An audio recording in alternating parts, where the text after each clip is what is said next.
이하 가족 여러분 안녕하십니까. 이가혁 라이브 이가혁입니다. 정청래 민주당 대표가 김부겸 전 총리를 만나 대구시장 출마를 거듭 요청했습니다. 김 전 총리는 피하긴 힘들겠다 하면서 사실상 출마를 수용했습니다. 오늘 나온 전국 지표조사 대구 경북에선 민주당과 국민의힘 정당 지지율이 오차범위 내 접전을 보였습니다. 잠시 후 짚어보겠습니다. 오늘 공개된 공직자 재산 변동 사항에서 이재명 대통령은 49억 원을 신고한 걸로 나타났습니다. 청와대 비서관 중에선 테슬라와 삼성전자 주가 상승 영향으로 수십억 원 자산이 늘어난 경우도 있었습니다. 잠시 후 짚어보겠습니다. 더 인터뷰에선 박주민 민주당 서울시장 경선 후보 만나보겠습니다. 그럼 오늘 함께할 여야 해설위원 소개해드리고 백다 앵커의 브리핑으로 첫 번째 이슈 보겠습니다.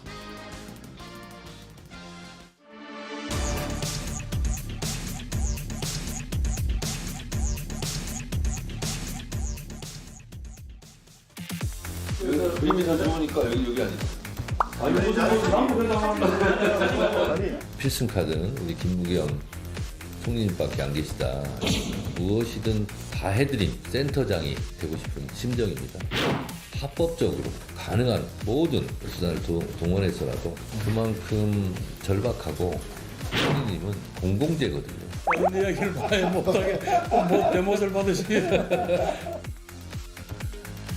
선당후사의 결단을 부탁한다. 정청래 민주당 대표 김부겸 전 국무총리를 만나 대구 출마를 요청했습니다.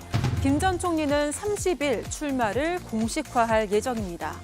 국민의힘에서도 나온 대구를 향한 당대표의 선당후사 요청. 내용은 180도 다릅니다.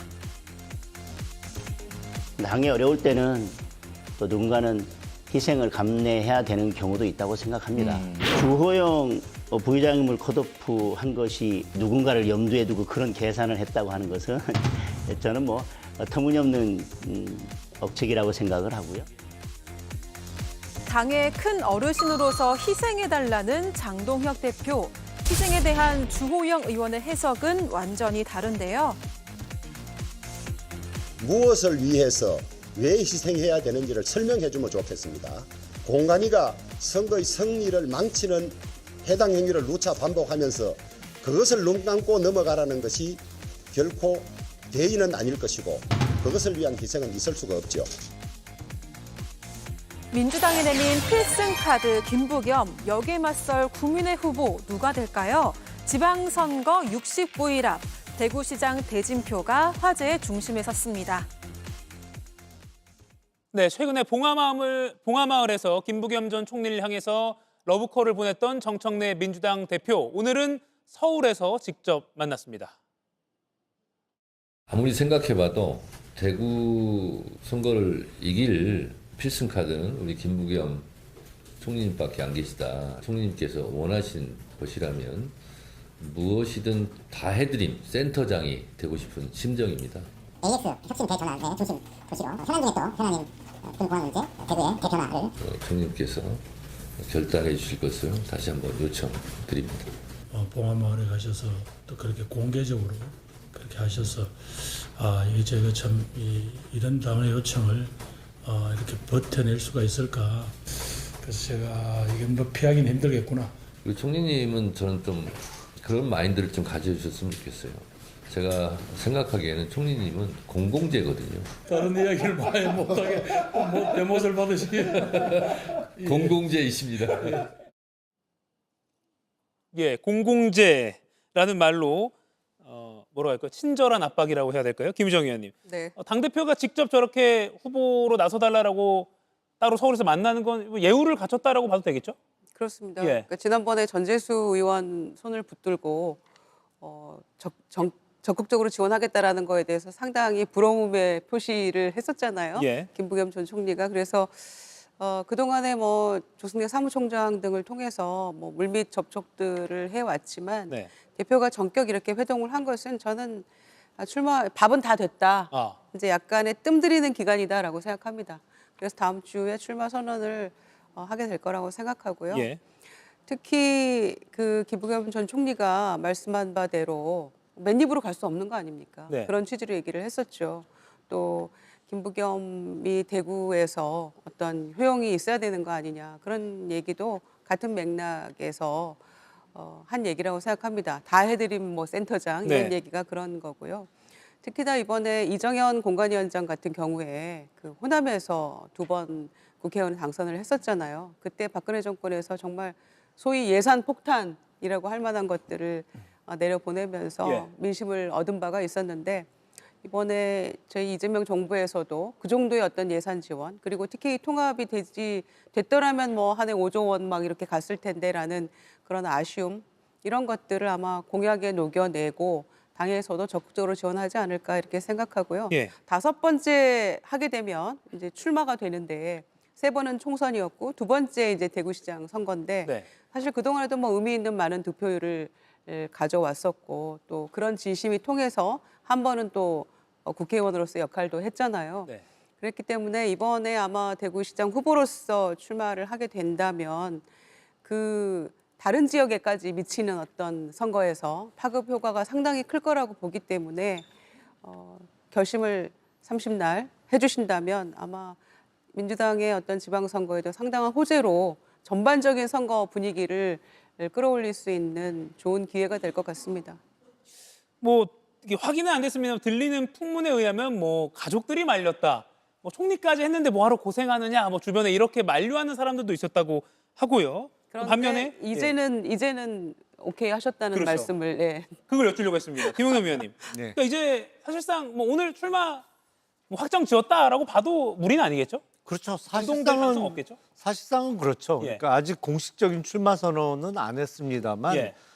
정치적으로 당 대표와의 저런 회동을 통해서 본인 입으로도 피하긴 어렵겠구나. 그러니까 대구시장 출마를 피할 수 있는 상황은 아니라고까지 이야기를 했기 때문에 예. 사실상 출마를 확정지었다고 볼 수 있겠죠. 이제 공식적인 출마 선언은 다음 주 초에 이루어지겠습니다만. 근데 예. 김부겸 전 총리로서는 사실상 저런 당대표와의 회동 내지는 그 회동이 이루어지기 전에 대구에서 김부겸이 출마할 수 있는 좀 명분을 만들어 달라는 취지로 얘기를 했잖아요. 예. 뭐 딴 게 뭐 있겠습니까? 이제 그 집권 여당의 후보로서 대구 발전을 위한 전폭적인 지원, 뭐 예산 지원 그리고 지금 이번에 통과가 불발됐습니다만 대구 경북 통합 법안이 통과되는 거를 전제로 해서 내지는 당 대표인 정청래 대표로부터 지방선거가 치러지고 나서 열리는 첫 국회 회기에 통합 법안을 반드시 통과시키겠다는 어떤 약속을 받아내는 거 자체가 어떤 면에서는 대구 지역에서 명함 돌리는 것보다 더 확실한 선거운동이 될 수 있겠죠. 그래서 예. 사실상 매끄러운 좀 출발을 하고 있다 이렇게 보입니다. 송강재 의원님. 예. 아까 정청래 대표가 무엇이든 다 해드림 센터장이 되고 싶은 심정입니다라고 말한 거는 여당 프리미엄 팍팍 밀어주겠다 뭐 이렇게 들리거든요. 당연히 그렇겠죠. 대구 지역의 경제 상황이 이렇게 좋은 상황은 아니죠. 예. GRDP가 17개 광역시도 가운데 가장 낮은 걸로 계속해서 드러나고 있고요. 예. 특히 지금 현안 사업들이 많은 것으로 알고 있습니다. 대구 군공항 이전이라든가 뭐 로봇 메카 육성 관련 또 지방으로의 공공기관 이전에 있어서 대구가 소외되고 있다 이런 지적들이 많았는데 이런 부분에 대해서 최우선적으로 뭐 정부에서 신경 쓰겠다 이런 뭐 선물 패키지를 갖고 부산에 내려갈 것으로 봅니다. 근데 꽤 오랫동안 김부겸 전 총리는 중앙 정치에서 물러나 있었지만 아마 이런 과정을 기다리지 않았을까요? 저는 뭐 지난 3월 초 중순부터 그러니까 지난 2월부터죠. 김부겸 전 총리와 관련한 등판설이 나올 때부터 어쩌면 김부겸 전 총리는 이런 시기를 염두에 두고 있었을 수도 있겠다라는 생각을 해왔습니다. 그래서 결국에는 출마 쪽으로 결심을 한 것 같고 예. 명분을 만드는 게 중요했겠죠. 저는 이게 가장 귀에 와 닿더라고요. 후배와 옛 동지들의 요구가 많아서 내가 나가야겠다라는 고민을 했다고 예. 하는 건데 그런 그 여러 가지 명분과 실리를 갖고 대구를 찾겠다는 뜻으로 보이지만 그래도 결국에 국민의힘이 공천 과정을 잘 마무리하면 대구 수성은 무난할 것으로 예상합니다. 예, 피하긴 힘들겠구나 싶었다 이렇게 아침에 김 전 총리가 말하기도 했고요. 국민의힘 대구시장 예비 후보이기도 한 홍석준 의원은 김부겸 전 총리 꽤 센 상대방이기 때문에요. 국민의힘 입장에서는 긴장하지 않을 수 없을 것 같습니다. 그렇습니다. 당연히 이제 긴장을 해야 되고 또 긴장을 하면서도 저는 굉장히 잘 됐다고 봅니다. 예. 왜냐하면 국민의힘이 김부겸이라는 큰 어떤 카드가 왔을 때 제대로 좀 싸우고 또 이것을 통해서 제대로 된 어떤 후보 경쟁을 통해서 지역 발전을 촉진시킬 수 있는 하나의 어떤 선거가 계기가 될 수 있기 때문에 그런데요. 저도 개인적으로 김부겸 전 총리 잘 알고 민주당 인사 중에서는 제가 생각할 때는 굉장히 이제 양질의 인사다. 저 개인적으로는 굉장히 또 좋아하는 그런 면도 있는데 좀 뭐 아쉬운 것들은 좀 이런 게 있습니다. 첫 번째는 2020년도에 시장 선거 떨어지고 난 다음에 대뜸 대구 집을 팔고 수도권으로 이사 가버렸어요. 그러면 그것은 정말 대구를 사랑하고 대구 시민들과 같이 동고동락을 하고 싶다면 그런 행동을 보여서는 안 되겠죠. 그래서 노후에 양평에서 어떻게 보내려고 이렇게 하다가 지금 이제 이렇게 와게 된 것은 또 다른 어떤 정치판을 기웃거리는 그런 어떤 모습을 보이지 않나 하는 어떤 생각이 들고 또 두 번째는 지금 마치 민주당이 엄청난 선물 보따리를 줄 것처럼 예산 폭탄을 줄 것처럼 이야기를 하고 있습니다만은 이미 김부겸 총리가 2016년대 국회의원 선거 때고 문재인 정부 때 과연 대구를 위해서 했나요? 저는 당시에 공무원을 했기 때문에 뭐 아주 내용을 정확하게 하는데 뭐 선물을 받기는커녕 아주 철저하게 정책과 예산에서 배제가 된 바가 있습니다. 그런데 지금 선거를 앞두고 이렇게 또 선심성으로 마치 뭔가를 줄 것처럼 하는 것은 또 다른 또 선전선동에 불과하다. 특히 이재명 대통령 보십시오. 안동이기 때문에 지난 대통령 선거에서는 어떤 이야기를 했습니까? 마치 대구 경북에 큰 선물을 줄 것처럼 내 고향이 안동이니까 나를 찍어달라 그렇게 부탁을 했는데 지금 상황은 어떻습니까? 전혀 그런 것들이 이루어지기는커녕 오히려 지금 예산의 정책에서 철저하게 배제되고 홀대되고 이런 어떤 상황이기 때문에 예. 저는 대구 시민들이 만약에 김부겸 총리가 후보가 돼서 뭐 한다 하더라도 그렇게 쉽게 믿지는 않을 것 같습니다. 예전에 배제된 전력이 있기 때문에 안 믿을 거다. 네. 벌써 국민의힘 쪽에서 견제가 들어간 것 같습니다. 이번에 여당 프리미엄이 좀 그래도 예전에 비해서는 확실히 있지 않을까요? 그렇죠. 2016년에는 박근혜 정권 아닙니까? 그러니까 아무래도 야당 의원으로서 더군다나 대구에 딱 한 명뿐인 야당 의원으로서 여러 가지 한계가 노정돼 있었겠죠. 그리고 또 문재인 정부와 이재명 정부는 여러 가지 다르지 않습니까? 그리고 이재명 정부에서는 한다면 한다.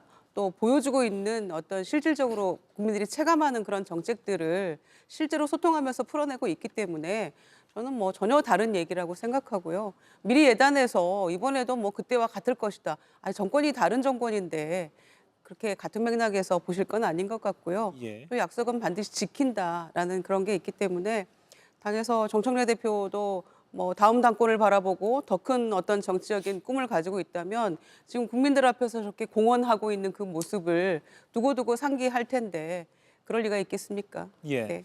또 통합 이슈가 있으니까 또 네, 팩트체크 말씀하신 게 2016년도에 국회의원 당선돼서 2020년도까지 19대를 보내시지 않습니까? 그런데 2017년도에 문재인 정권이 들어왔기 때문에 사실상 대부분은 문재인 정권 때 당시에 국회의원 생활을 한 겁니다. 그때 과연 문재인 정권 뭐 한 게 있나요? 그리고 김부겸 총리가 또 총리를 하셨습니다. 총리를 할 때 과연 고향 대구를 위해서 뭔가 했습니까? 전혀 없었습니다. 예. 근데요, 저는 글쎄 총리나 대통령이 자기 고향을 위해서 뭘 했냐고 묻는 거는 아니 그 지역구 국회의원이나 시장도 아니고 대통령이나 총리를 하면서 자기 고향에 뭐 집중적으로 예산을 부여한다든지 자기 고향에 신경을 너무 쏟아서 한 거를 요구하는 것 자체가 좀 잘못된 거 아닌가요? 사실은 2016년도에 대구에서 당시 김부겸 국회의원이 당선됐을 때는 300명의 국회의원 중에 한 명이고 다만 민주당 출신으로 드문 영남 국회의원이었음 그거에 불과했지만 그 이후에 김부겸 당시 국회의원은 행안부 장관도 했고 국무총리를 거치면서 어떻게 보면 영향력이 훨씬 커진 상태인 것이죠. 예. 그리고 아마도 이번에 김부겸 전 총리가 대구시장에 당선된다고 하면 아마 이번 지방선거 이후에 뭐 아직까지는 정권 초기라 그런 여론조사는 드뭅니다만 사실은 차기 대권 주자 여론조사를 할 때 분명히 들어갈 거예요. 왜냐하면 민주당의 대선 필승 전략이 있거든요. 영남 출신의 민주당 후보가 대통령 선거에 나갔을 때 당선이 됐어요. 김대중 대통령 제외하고는 매번 그런 케이스였고 이번에 이재명 대통령도 역시 그런 케이스고요. 근데 민주당으로 대구시장에 당선된 사람이 그 차기 주자 반열에서 빠질 수가 없거든요. 그러니까 완전히 차원이 달라지는 겁니다. 2016년도 국회의원 당선하고 이번 대구시장 당선은 완전히 어나더 레벨인 거예요. 그러니까. 예. 아니 그런데다가 2016년에 국회의원 한 번 대구에서 선거에서 당선됐던 그 이력을 가지고 대구에 한 게 뭐 있냐라고 하시면 역대 대구시장은 국민의힘에서 다 가져갔었고 또 대구는 정말 보수의 심장이라고 하면서 텃밭 아니었습니까? 그런데 대구의 지역 총생산량이 최하위 수준에 대해서는 어떻게 설명을 하실 거예요? 그러니까 그거는 김부겸 전 총리한테 너무 가혹한 그런 얘기 아니신가요? 그런데 그래서 드리는 말이 이런 겁니다. 김부겸 전 총리가 대구시장이 된다고 하더라도 중앙정부에서 새로운 예산을 끌어온다거나 아니면 정책적인 중앙정부의 지원을 대폭 늘린다거나 그것도 어려울 거라는 말씀이죠. 과거에도 그랬던 것처럼 지금도 새로 그분이 대구시장이 된다고 하더라도 과연 얼마나 자신의 개인기를 통해서 대구의 성장 동력을 회복시킬 수 있을 것인가. 그것에 대해서도 의문을 제기하는 겁니다. 아니 일단 시켜줘 보시고 기대해 보세요. 뭐든 다 해드린대잖아요. 이 김부겸 전 총리의 출마 사실상 확정 소식으로 이렇게 치열하게 또 토론이 될 정도로 아무튼 대구 지역에는 어떤 새로운 바람 정도로는 충분히 의미가 있을 것 같은데요. 그 반대편 국민의힘 대구시장 예비 경선에서 컷오프된 주호영 의원도 오늘 새로운 소식이 있습니다. 어제 가처분 신청하겠다 예고를 했고요. 여기에 대해서 어제 오후에 장동혁 국민의힘 대표가 일단 이렇게 말했습니다. 들어보시죠. 주호영 부의장님은 우리 당의 가장 큰 어르신 중에 한 분이십니다. 늘 선당 후사의 자세로 당을 이끌어 오셨습니다. 당이 어려울 때는 또 누군가는 희생을 감내해야 되는 경우도 있다고 생각합니다. 이번에도 당을 위한 결정을 해 주시리라고 그렇게 생각합니다. 예, 선당 후사가 여기도 나왔네요. 그리고 예고한 대로 주호영 의원은 오늘 법원에 컷오프 결정 효력을 정지해달라고 가처분 신청서를 냈습니다. 그리고 방금 들으셨던 장동혁 대표의 어제 발언에 대해서 이렇게 답했습니다. 무엇을 위해서 왜 희생해야 되는지를 설명해 주면 좋겠습니다. 잘못된 공천을 침묵하는 것이 희생이 아니라고 생각합니다. 가처분이 받아들여지면 저를 공천에서 컷오프한 결정은 잘못된 것이라는 결정이니까 거기에 대해서 당이 어떻게 반응할지 보겠습니다. 모든 경우의 수에 대해서 다 준비하고 있다. 예, 김영남 의원님, 법원이 내일 신문을 한다고 하고요. 결론은 좀 빨리 내겠다는 의지 같기도 한데 어떻게 될까요? 받아들여질까요? 상당히 신속하게 기일을 잡았어요. 보통 이제 가처분이라는 게 본안 소송보다는 신속성이 요구되는 사안이 대부분이기 때문에 훨씬 본안 소송 재판 날짜 잡는 것보다는 빨리 잡는 게 통상의 예이기는 합니다만 이게 보면 오늘 내고 내일 잡힌 거잖아요. 그러니까 엄청나게 빨리 잡았고 아마 결론도 다른 가처분 사건보다 더 신속하게 결론을 내줄 가능성이 많아 보입니다. 근데 당에서 일어난 일에 대해서는 종종 징계 처분과 관련해서는 가처분이 받아들여진 경우가 있어요. 그것도 아주 드문 예인데 최근에는 국민의힘에서 이루어진 징계와 관련해서는 연거푸 인용이 됐죠. 그래서 이번 공천과 관련해서는 가처분이 인용되는 걸 한 번도 제가 보지 못했는데 컷오프 결정과 관련해서 가처분 인용이 만약에 된다면 이게 제가 알기로는 첫 사례가 될 것 같아요. 가처분이 인용되는. 근데 그렇게 되면 당내 경선에 참여하는 거로 바뀌겠죠. 주호영 의원이. 홍석천 의원님. 모든 경우의 수를 고려하겠다고 하거든요. 주호영 의원이. 어떻게 보세요? 글쎄 뭐 지금은 모든 경우의 수를 고려하겠다고 하시지만 그러나 제가 볼 때는 뭐 무소속이라든지 출마하기는 쉽지 않을 것 같습니다. 왜냐하면 무소속으로 출마하는 순간 가처분의 어떤 적격성 자격이 없기 때문에 그래서 뭐 무소속 출마를 했으면은 이미 이 사법적인 이런 어떤 구제 절차 이전에 탈당이라든 이런 어떤 조치를 취했을 것 같은데 그런 것 봐서는 상당히 뭐 모든 어떤 경우의 수보다는 좀 탈당을 하지 않을 가능성이 굉장히 높다 이렇게 예. 좀 생각이 들고 저도 뭐 김영남 의원 말씀처럼 이 가처분에 대해서 법원은 아마 받아들이지 않을 겁니다. 왜냐하면 정당의 기본적인 어떤 자율성 중에서 가장 중요한 게 결국은 이제 정당의 어떤 이념을 정하는 것과 더불어서 이런 어떤 공천인데 이 공천은 아주 고도의 어떤 정부적 판단으로 되기 때문에 이것이 옳다 그러다 이 판단하기는 굉장히 좀 어려운 어떤 상황이죠. 그런 식으로 따지면 이제 앞으로 뭐 총선이라든 지방선거 모든 공천할 때마다 끈끈이 공천 탈락자들, 경선 탈락자들 이런 어떤 문제 제기를 하면 예. 사법부가 이걸 어떻게 감당을 하겠습니까?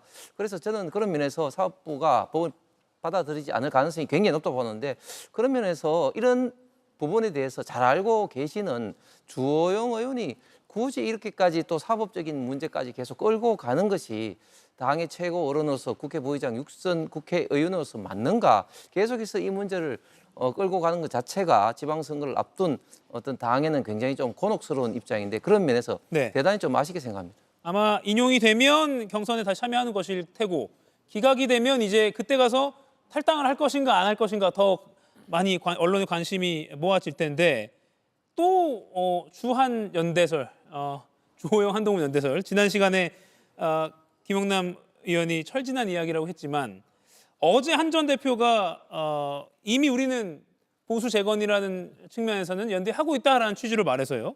그런데 주호영 의원은 오늘 기자회견 끝나고는 내 코가 석자라면서 조금 거리를 두는 느낌이기도 했습니다. 정광재 의원님. 네. 철진한 이야기일까요? 아니면 아직은 살아있는 이야기일까요? 뭐 저도 그때 약간 철진한 이야기라고 생각한다고 말씀드렸었는데 예. 어제 한동훈 전 대표가 얘기한 건 정말 넓은 의미의 연대였다고 생각합니다.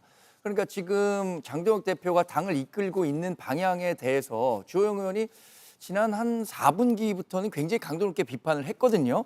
그게 대구시장 선거를 앞두고 전략적으로 그런 얘기를 했는지 모르겠습니다만 장동혁 대표의 정당 운영 방향 또 윤석열 전 대통령에 대한 평가, 계엄에 대한 평가에서도 지금의 당 주류와는 상당히 반대되는 이야기를 했었던 거죠. 그것이 한동훈 전 대표가 줄곧 얘기해 왔었던 것과 궤를 같이 했었기 때문에 그런 의미에서 연대가 이루어지고 있다고 한 것이고 어디 그 선거 유세차에 같이 올라가서 선 들어주면서 예. 구호를 외치거나 꼭 그게 연대는 아니라고 본 것이라고 생각합니다. 근데 이 주한 연대라는 게 성사되려면 적어도 대구에서 성사되려면 예. 주호영 의원이 무소속으로 출마를 하고 그 지역에 보궐선거가 있고 거기에 한동훈 전 대표가 출마한다. 이런 다양한 전제 조건들이 충족돼야 하는데 지금으로선 그 모든 전제 조건이 충족되기가 쉽지 않다고 보기 때문에 예. 협의의 의미의 어떤 그 대구에서의 그 주한 연대 이건 좀 어렵지 않겠나라고 판단하고 있는 거죠. 예, 따질 게 많죠. 그러니까 주호영 의원이 탈당을 해서 출마를 하느냐, 거기에 수성 가배금 또 한동훈 전 대표가 들어가느냐 여러 가지라서 질문 바꿔보면 국민의힘 후보와 주호영 무소속 후보, 김부겸 민주당 후보 이렇게 3자로 치러질 가능성도 있다고 보세요? 별로 없을 것 별로 같습니다. 없다. 예, 지난 시간에도 말씀드린 것처럼 무소속으로 출마할 생각이 있다면 가처분 신청하지 말고 저는 곧바로 나가서 탈당해서 출마 선언을 하는 게 맞다고 생각합니다. 예. 특히 이제 2016년에도 똑같이 가처분 신청을 해서 일부 인용이 됐다 그래요.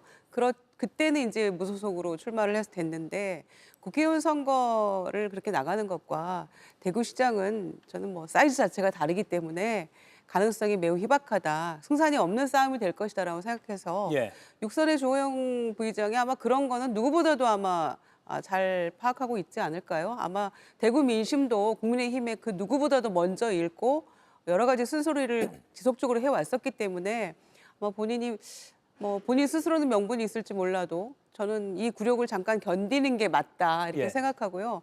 다만 저는 이 과정에서 장동혁 대표가 선당우세 얘기하고 이렇게 하고 있습니다만은 또 우리 당의 큰 어른으로서 큰 어른이라고 생각한다면 진실이라면 그게 진심이라면 그 성의를 다해야 되잖아요. 뭔가 예의를 갖춰서 선당우사 얘기를 하면서 왜 선당우사일까 그 얘기 본인이 안 하고 주호영 그 의원이 해야 되는지는 모르겠습니다만은 좀 예의를 갖추는 게 맞지 방송에 나가서 선당우사 이렇게 얘기하는 거 그럼 굉장히 불쾌할 것 같아요. 그래서 좀 예의를 갖춰서 얘기하면 어땠을까? 아니 당대표가 그 당내 육선 의원을 만나는 게 그렇게 어려운 일입니까? 예. 그러니까 장동혁 대표가 뭐 본인 대통령 꿈이 있다고 얘기했었잖아요, 과거에. 그러니까 이진숙 그 여전사라고 불린 이진숙 나중에 이런 식으로 가면은 당권 도전도 가능하다는 얘기도 나오고 있기 때문에 이진숙 전 위원장도 이번에 조금 정리를 하고 조영 의장도 부의장도 걸림돌이 될 거라고 생각하니까 그냥 동시에 일타쌍피로 그냥 정리하는 게 아닌가 이런 얘기까지 나오고 있는 거 아닙니까? 예. 그런 인식을 받고 있는 가운데 그냥 남들 보고는 전부 다 선당우사 얘기하면서 본인은 본인 마음대로 하고 있는 거잖아요. 그러니까 그런 모습 자체에 상당히 불쾌할 것 같아서 탈당 얘기까지를 거론했습니다마는 현실적으로 저는 어려운 일이다라고 저는 그렇게 보고 있습니다. 예, 실제로 주호영 의원 측에서 이정현 공관위원장이 컷오프 결정을 발표했을 때 상당히 감정적으로 기분이 나빠했다더라 이런 이야기도 들리고요.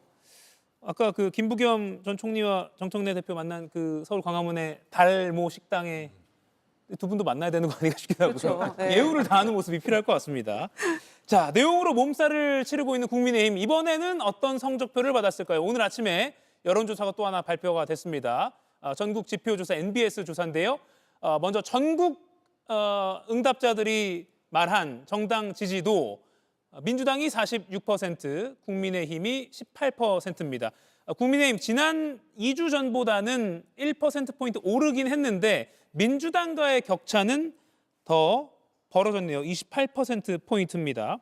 그리고 대구 경북 응답자로 줄여보면 민주당이 25%, 국민의힘이 27%. 하지만 오차범위 내기 때문에 오차범위 내 접전이라고 표현하는 게 통계학적으로 맞겠네요. 홍석준 의원님. 네. 대구 경북에서 양당 지지율이 접전이다. 이것도 국민의힘 정치인으로서는 뼈아픈 성적표 아닙니까? 그렇습니다. 사실 보통 때 같으면 도저히 있을 수 없는 일이죠. 그런데 이렇게 된 배경은 뭐 일단 조사 방법에 있어서 일단은 이 MBS 같은 경우는 전통적으로 이제 전화 면접원의 어떤 조사기 때문에 상대적으로 ALS보다는 이제 국민의힘 지지율이 좀 낮는 게 또 통계적으로 계속해서 있어 왔고 특히 이 조사 시기가 최근에 국민의힘 전반적인 지지도도 좋지는 않지만 특히 최근에는 공천 둘러싼 여러 가지 좀 잡음이라든지 반발이라든지 이런 것 때문에 더더욱 좀 좋지 않은 그런 결과가 초래된 것 같습니다. 그다음에 사실 제 주변에 물어봐도 요즘은 이제 정치 이야기도 하기 싫다. 특히 정치 관련된 여론조사 관련해서 받기도 싫다. 이렇게 이야기하신 분들이 굉장히 많습니다. 그래서 일명 그런 어떤 분들을 좀 샤이 보수라고 하긴 하는데 그만큼 국민의힘 특히 전통 그 우파 보수의 본산이라고 쓰는 대구 경북에 있는 예. 많은 분들 같은 경우는 이런 식으로 샤이 보수화되는 분들이 굉장히 많은 것 같습니다. 그렇기 때문에 상대적으로 국민의힘 지지율이 떨어지고 민주당이 약진한 것처럼 보이는데 그럼에도 불구하고 결국 이제 공천이 어느 정도 마무리되고 진영이 확실하게 이제 정리가 되고 난 다음에 선거가 불붙게 된다면 네.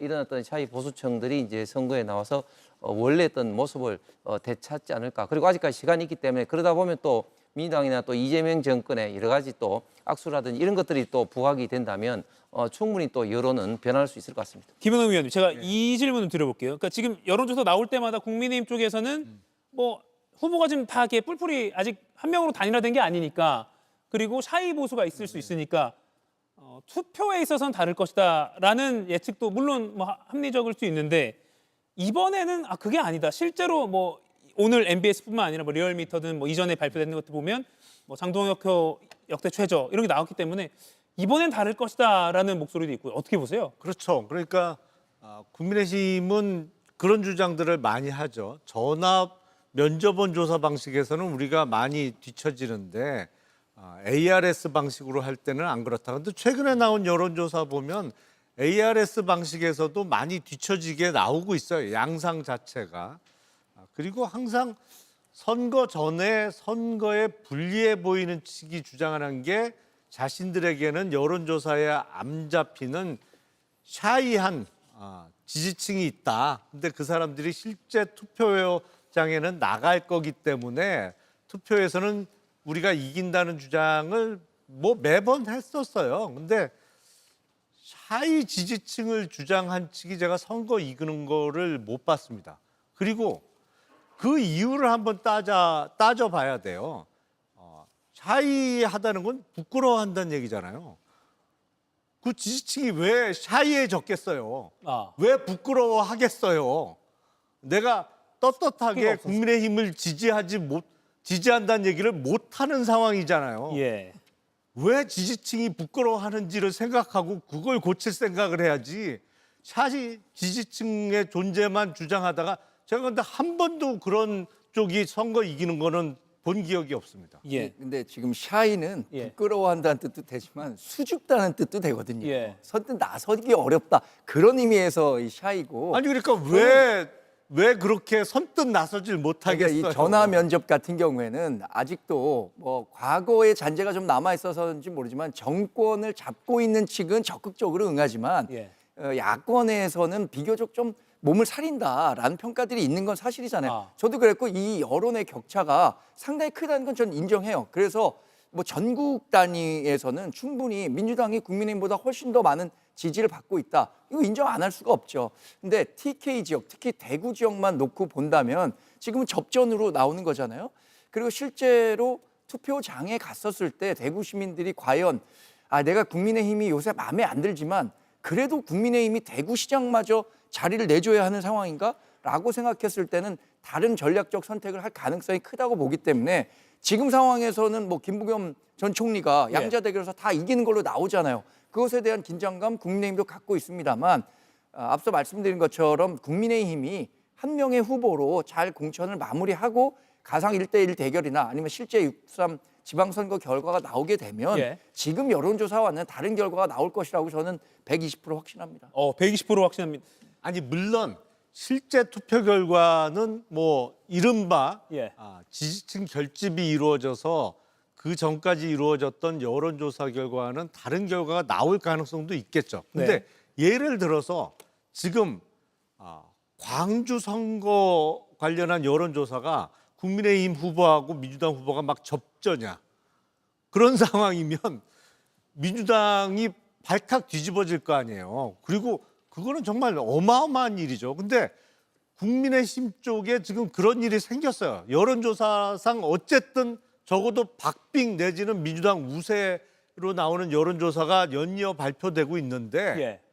하던 대로 한단 말이죠. 문제는 뒤집어졌어요. 장동혁 저거는. 대표나 뭐 이 지도부가 이정현 공관위원장을 비롯해서 주요 인사들이 그냥 본인 하고 싶은 대로 여전히 하고 있어요. 예. 그러니까 이 상황이 더 황당한 거죠. 지금 권영진 의원 대구시장 출신이죠. 이렇게 말했습니다. 인위적인 컷오프로 대구 시민의 자존심을 짓밟았다. 이정현 공관위원장 대구 시민들에게 사과해야 한다라고 다른 의원도 아니고 대구시장을 지내기도 한 권 의원이 말을 했습니다. 또 그러니까 그 지역 국회의원이 이렇게 말했다는 것은 민심을 대변하는 것이고 또 정치적으로 필요하니까 내는 목소리인 거잖아요. 그러니까 보통 때 TK 정서와는 확실히 조금 더 회초리를 드는 시민들의 정서가 많지 않을까 싶기도 하고요. 실제로 그렇게 느끼고 있습니다. 예. 공천 관리가 제대로 되지 않았다고 느끼는 대구 시민들이 꽤 많은 거예요. 예. 그리고 지금 뭐 전반적인 정서는 그거 아닙니까? 아니 가뜩이나 국민의힘이 하나로 뭉쳐서 이재명 대통령 또는 민주당의 일방적인 국정 운영에 예. 브레이크를 걸어도 모자랄 판에 왜 우리끼리 싸워갖고 이런 식으로 이 당력을 낭비하고 있느냐. 그러니까 그런 부분 좀 개선해라라고 했는데 오히려 공천 관리를 하겠다고 온 분이 당 분열을 더 가속시키고 있으니까 여기에서 오는 피로감, 국민의힘에 대한 실망감 더 커질 수밖에 없는 거죠. 그리고 이 위원장은 일부러 흔든 것이라고 어제 말하기도 했고요. 이정현 위원장이 사과하면 민심이 돌아올까요? 대구 경북이요? 늦지 않았을까요? 늦었다. 이미 두 사람은 컷오프가 된 상태 아닙니까? 그러니까 이기기 위해서 일부러 흔들었다라고 얘기를 하는데 저는 그 말이 더 황당했거든요. 그러니까 꾀를 내도 죽을 게만 내는구나 이런 생각이 드는데 이게 어떻게 이기는 그 전략이 될 수 있을까요? 더군다나 그 영남일보 여론조사 보면은 뭐 각 후보군에서 다 김부겸 전 총리가 상당히 우세합니다만 대부분 그 지금 현재 후보로 거론되는 분들보다 한 47% 이상을 다 획득을 해요. 그러니까 47대 몇, 51대 몇 이런 식인데 주호영 그 의원만 45대 38이에요. 그러면은 중도 확장력이 주호영 의원이 있다는 얘기 아닙니까? 다른 후보들은 전부 다 40실 이상의 어떤 득표율을 김부겸 전 총리가 가져온단 말이에요. 그런데 이런 후보를 컷오프 시켰다는 게 대구 시민들이 상당한 모욕이고 대구의 민심을 제대로 읽고 있는 게 맞느냐, 국민의힘이 이런 얘기가 나올 수밖에 없다고 생각하고요. 그래서 인위적인 컷오프로 대구 시민의 자존심 짓밟았다라는 말이 나올 수밖에 없는 것이고, 권영진 의원 같은 경우에는 과거 서울에서 지역구를 가지고 의원을 하다가 대구시장 2번 당선된 분이잖아요.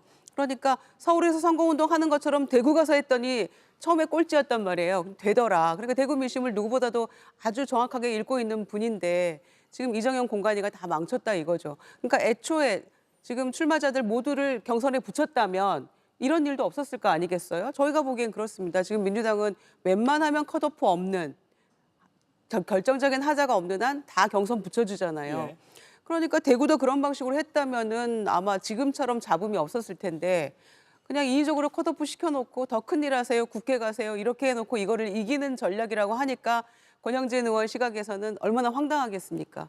그러니까 이런 얘기가 나올 수밖에 없는 거죠. 쌍방향 TV였으면 좋겠어요. 그 대구 시청자분들이 보시면서 이렇게 뭐 지금 저녁 식사 이르게 하시면서 뭐라카노 하면서 누구 의견에 손을 들어주실지 참 궁금하긴 합니다. 이정현 공관위원장이 지금은 공천을 일부러 흔들었다라고 얘기하고 있잖아요. 예. 6월 3일 지방선거 끝났는데 국민의힘이 참패를 했어요. 그러면 이정현 위원장은 아마 일부러 이번에 져준 거다 이렇게 주장할 거예요 아마. 네. 제가 한 말씀 좀 드리면 사실은 이 공간이 결정에 대해서 저도 좀 아쉽게 생각하는 이런 겁니다. 공천 기준은 일관되게 돼야 되는데 처음에는 이정현 위원장이 계획혁신 공천을 한다고 이야기를 했는데 다른 데는 대상이 없는 거예요. 없지 않습니까? 그런데 유독 대구에 많이 나오셨기 때문에 대구만이 사실 대상이 있는 건데 그렇게 해서 중진 3명을 다 이제 컷오프하겠다 이렇게 이제 발표를 했는데 그 이후에 반발이 있기 때문에 계속해서 흔들렸습니다. 흔들리다 결국은 주호영, 이진숙 위원장이 컷오프 되니까 사실은 공천 기준 자체가 좀 일관되지 못했던 것이죠. 그래서 사실은 저는 컷오프는 공천위원장과 당 지도부에 따라서 있을 수 있다 봅니다. 그러나 그것이 합리적이고 그리고 일관성이 있게 돼야 되는데 이번에는 좀 그런 것이 못한 게 좀 아쉽습니다. 예, 그리고 그 결과가 나오고 나서 바로 다음 날인가요? 영남일보가 의뢰해서 리얼미터가 조사한 그 결과가 나왔는데 컷오프된 두 사람이 접전 그리고 거의 근소한 차이로 2위였고 이렇기 때문에 이게 맞는 거야라는, 물론 이 경쟁력 퍼센테이지로만 공천을 하는 건 아닐 수 있습니다만 더 그래서 좀 의구심을 낳긴 한 것 같습니다. 뭐라카노 이게 맞나요? 대구 경북 사투리가? 뭐 그렇게 말씀하신 분도 아직까지 조금 있습니다만 많이 쓰시진 않죠. 알겠습니다. 많이 안 들으셨군요. 네. 뭐라카노? 네, 알겠습니다. 자, 요거 하나 넘어갈게요. 장동혁 국민의힘 대표가 3월 말에 지역 행사가 영건이다라는 중앙일보 제목이 달려 있었습니다. 같이 사진 찍으면 마이너스다, 피한다, 선거운동 오지 말아달라, 배현진 서울시당 국민의힘 의원도 말을 했었고요. 근데 실제로 중앙일보가 취재해보니 일정 제대로 된 게 지방 일정이 없더라. 정광재 의원님, 일각에서는 흰 점퍼 입겠다 움직임도 있다고 하고요. 실제 뭐 수도권 정서와 지금 장동혁 대표가 운영하고 있는 당의 운영 방향과는 거리가 있는 게 사실이죠. 그게 환영받지 못하고 있다는 것도 부인할 수 없을 것 같습니다.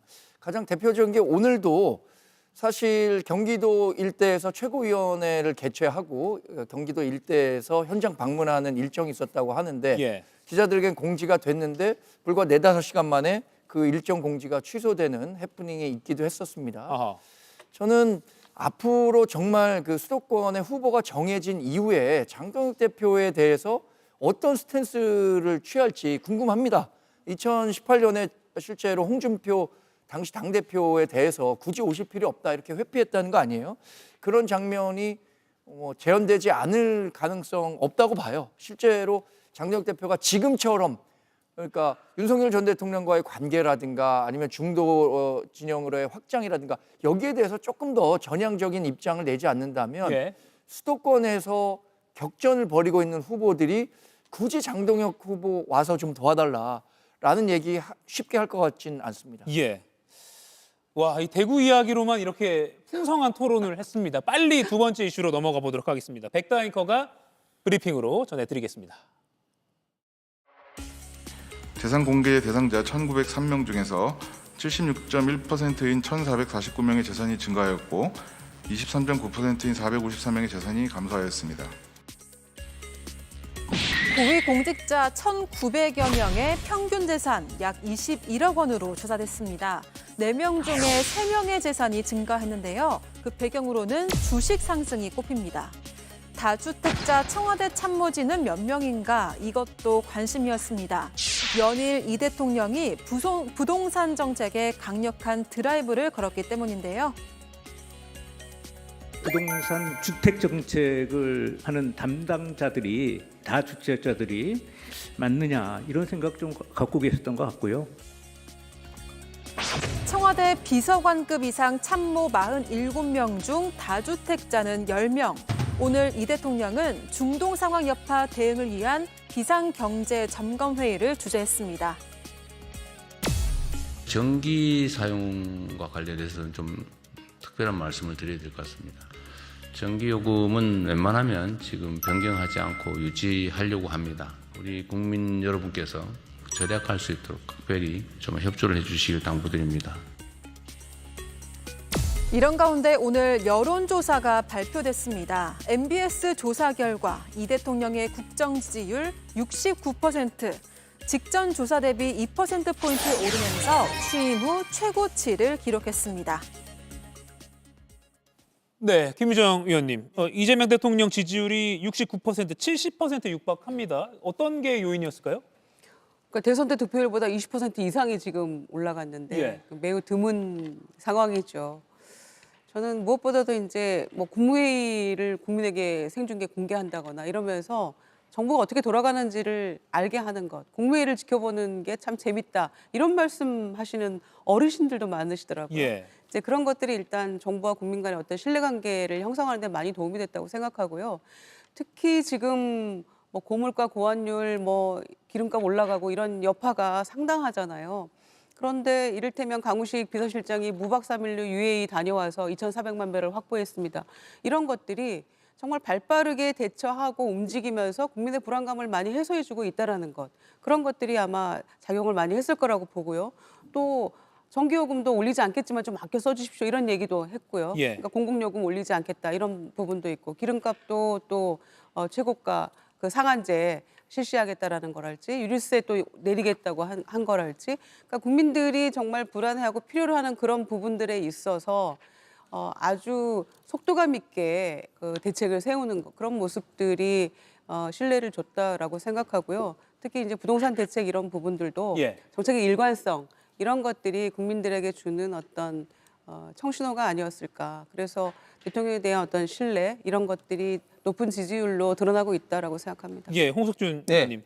사실 중동 상황, 물가 올라가고 유가 올라가면 국내 이제 뭐 자영업 하시는 분들, 운전하시는 분들 힘들만 한데 대처를 좀 그래도 잘하고 있다. 그리고 이게 우리로 인한 요인이 아니라 미국 또 중동발이니까 그렇게 평가하시는 걸까요? 어떻게 보세요? 그렇습니다. 아무래도 국민들이 그만큼 좀 성숙했다는 것이죠. 아무래도 이제 우리가 예측할 수 없고 그리고 컨트롤할 수 없는 그런 어떤 중동 상황에 대해서 뭐 기름값이 올랐다 뭐 그런 것 때문에 이재명 정부의 어떤 지지율이 이제 영향을 받지는 않는다 하는 것들은 그만큼 이제 국민들의 어떤 성숙이 나타났다는 건데 저는 그런 면에서 다시 한번 좀 우리가 이제 생각해 볼 것은 결국은 이 중동에 너무 우리가 의존하는 어떤 그런 어떤 우리 에너지 구조를 우리가 다시 한번 생각을 해봐야 됩니다. 그래서 전반적으로 어떤 원전이라든지 중동에 의존하지 않는 그런 에너지 구조를 만드는 것이 에너지의 어떤 문제뿐만 아니라 국가 안보적인 면에서도 굉장히 중요하다. 그래서 이제는 함부로 뭐 탈원전 운운하는 이렇게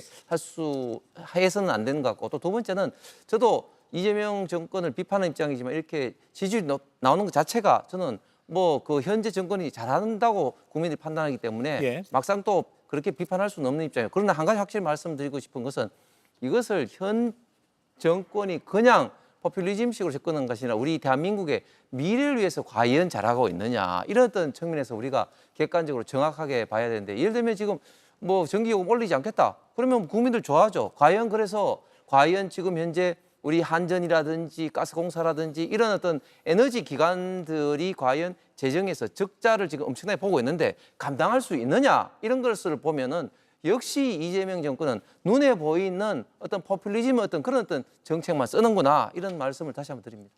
49.42% 21대 대선 때 이재명 후보가 당선되면서 얻은 득표율이었는데 오늘 69% 지지율이니까 뭐 20%포인트 정도 올랐다. 또 유의미한 것 같습니다. 물론 국민의힘에서는 또 지적하실 부분이 있겠지만요. 효능감이라는 단어가 이재명 대통령의 정책 추진에 있어서 많이 붙고 있고 또 긍정적인 평가에서 효능감이란 말이 많이 나오죠. 마침 어제 필리핀에서 호화 교도소 생활을 하던 뭐 이른바 마약왕, 뭐 왕을 붙여준 게 맞나 모르겠습니다만 박광렬이라는 사람이 국내로 전격 송환됐습니다. 이 대통령이 요청하고 3주 만이었습니다. 잠깐 모습 보고 오시죠. 내가 모르겠어요. 한국 전화 한 통이면 내일 모레 꼭 어디로 들어가고 어디로 다 알아. 교도소 안에서 뭐 애인도 불러가 논다 그러고 텔레그램 이런 거 가지고 계속 마약 수출도 하고 있는데 우리 대한민국에서 이 사람을 좀 수사를 해서 처벌을 해야 되겠다. 오랜만입니다. 오랜만이에요. 남자도 아니고.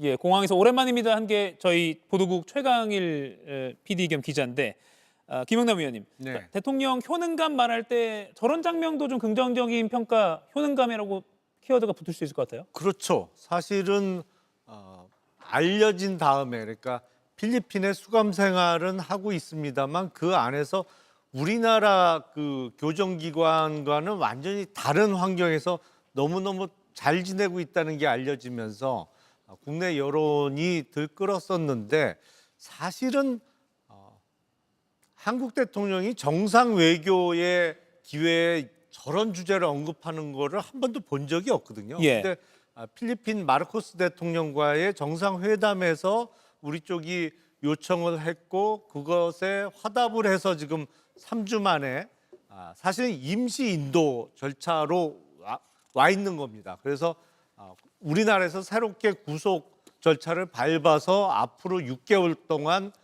마약을 국내에 반입한 혐의와 관련해서 수사가 이루어지고 뭐 기소도 이루어질 텐데요.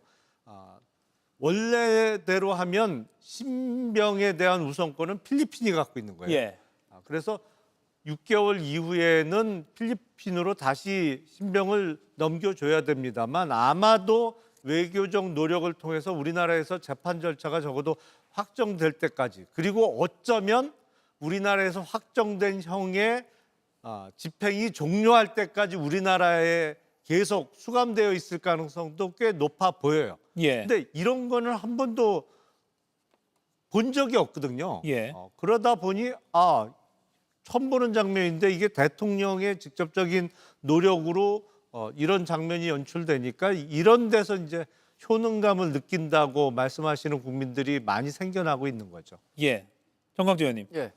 이거 뭐 다른 이야기이긴 합니다만 또 기자 출신이시니까 네. JTBC 취재진 향해서 넌 남자도 아니야라고 했거든요. 이거 어떻게 보셨어요? 전 사실 이 사건 굉장히 관심 있게 봤었습니다. 예. 2023년에 JTBC가 악인 취재기라고 했고 지금 언급했었던 최강일 기자가 직접 현지에 가서 박광렬 씨를 인터뷰하고 그것이 보도되는 것을 계기로 해서 박광렬 씨가 최 기자에 대해서 신변 위협까지 가했던 건 아니겠습니까? 예. 그런 측면에서 JTBC 최강일 기자를 비롯해서 이렇게 이런 사실이 대중들에게 잘 알려질 수 있도록 노력한 취재진에게 우선 치하의 말을 드리고 대통령 잘했다는 일에 대해서는 잘했다고 말씀드릴 수밖에 없을 것 같습니다. 대통령이 직접 얘기를 함으로써 국민들이 왜 이 부분에 분노하냐면 이 박광렬 씨가 이런 나쁜 전례를 만듦으로 인해서 이런 식으로 또 따라하려고 했던 범죄자가 있다는 거예요.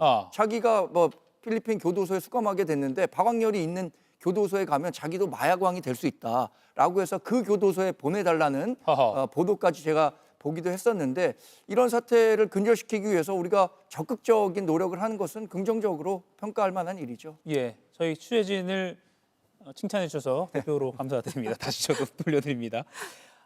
대통령의 재산이 공개됐습니다. 전년 대비 약 18억 원이 증가했다고 하네요.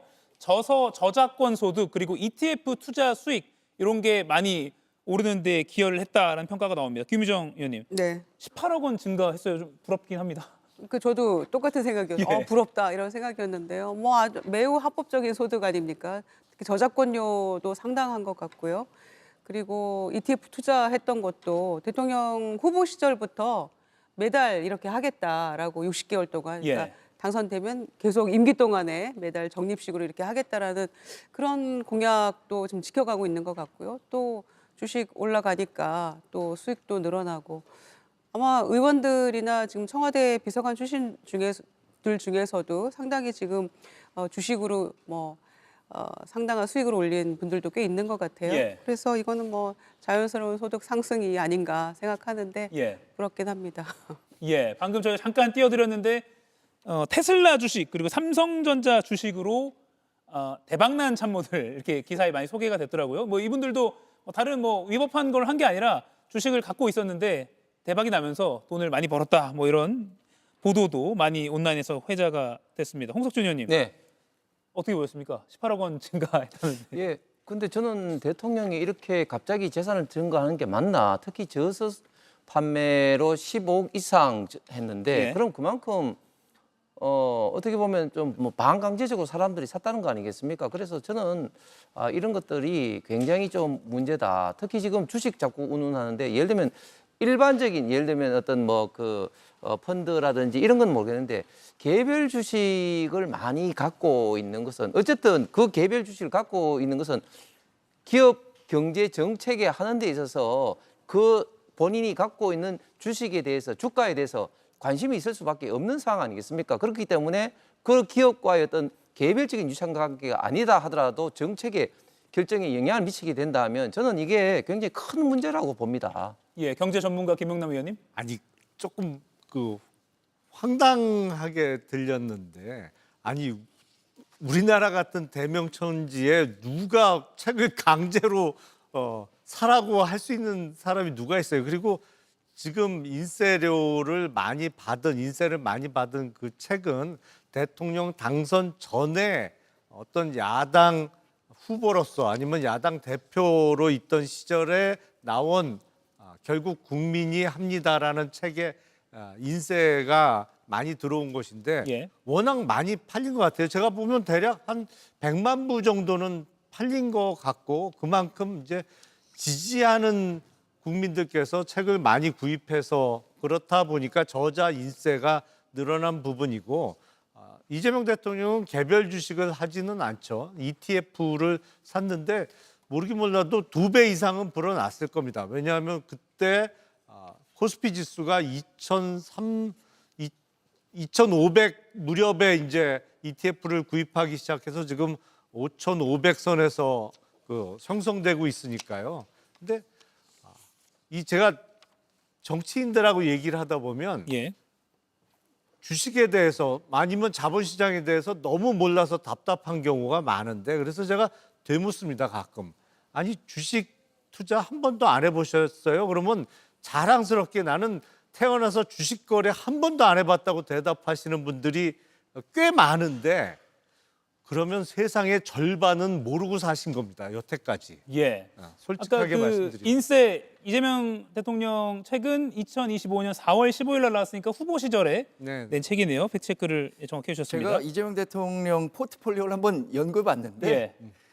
코덱스 200이라는 ETF하고 타이거 200이라는 ETF에 각각 2천만 원을 투자했어요. 예. 지난해 5월에 했는데 수익률이 2월 25일 기준으로 149%니까 2배 조금 넘은 거죠. 한 2.5배 정도 되는데 수익률은 지금은 좀 떨어졌을 것 같습니다.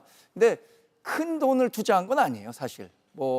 각각 2천만 원씩 투자했고 나머지 코덱스 코스닥에는 월 100만 원씩 적립식으로 넣겠다고 했으니까 지금 재산이 증가한 거에서 주식 투자로 인해서 증가한 건 아주 미미하죠. 반면에 뭐가 많이 올랐느냐? 인세와 함께 분당에 갖고 있는 집값이 크게 오른 거예요.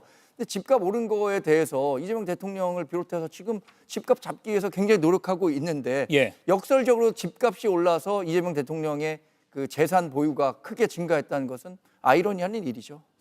지금 박주민 민주당 서울시장 경선 후보 인터뷰가 있어서요. 하나만 마지막으로 홍석준 의원께 질문 드릴게요. 먼저 저희가 오늘 또 공개된 재산 보니까 지자체장 지선을 앞두고 부동산 보유 현황도 공개가 됐는데 수도권에 집중된 모양새입니다. 그러니까 뭐 강원지사, 뭐 충북지사, 충남지사, 뭐 전북지사, 전남지사 다 뭐 여야 할 것 없이 수도권에 집중이 됐다. 이렇게 결과가 나왔고요. 또 예를 들어서 대구 같은 경우는 대구 국민의힘 예비 후보들 보니까 지역구인 대구에 집을 가진 후보가 적더라고요. 어떻게 보세요? 예, 저는 국회의원이라면 모르겠지만 지방자치단체장을 하시겠다고 하는 분들이 해당 지역이 아니라 해당 도시가 아니라 서울에 집이 있다? 이것은 대단히 부적합하다고 생각합니다. 왜냐하면 세 가지 이유인데요. 첫 번째는 집이 없으면 교통 문제라든지 교육 문제라든지 여러 가지 생활 문제에 대해서 그만큼 고민을 할 수가 없습니다. 예. 두 번째는 또 집이 있으면 어떤 걸 내는 거죠? 세금을 냅니다. 예를 들면 재산세라든지 종토세라든지 그런 세금을 내는데 그러면 예를 들어서 해당 자치단체장으로서 예를 들면 대구에 출마하시겠다는 분이 대구에 세금 내는 것이 아니라 서울에 세금을 내게 되는 꼴이 되니까 이것도 대단히 부적절하고 마지막으로는 결국은 임기를 마치게 되면은 집이 있는 곳으로 가서 시민이 되는 것인데 예를 들면 홍준표 시장 같은 경우도 이제 서울 시민이 되겠다고 해서 대구 시민들이 굉장히 큰 분노를 산 바가 있습니다. 왜냐하면 홍준표 시장이 또 송파에 집이 있기 때문에 그런 건데 그런 면에서 저는 자치단체장을 하겠다고 하는 분들이 여야를 떠나서 서울에 집이 있는 분들은 굉장히 곤란하다. 지방 어떤 민들, 해당 도시의 어떤 시민들에 대해서는 저는 예의가 아니다라고 생각합니다. 예. 재산 공개에 따라서 여러 가지 평가 또 기사도 많이 나오고 있습니다. 이렇게 살펴봤습니다. 오늘 대구 이야기를 길게 하느라고 토론이 좀 길어졌네요. 네 분과 토론 여기서 마무리하겠습니다. 고맙습니다.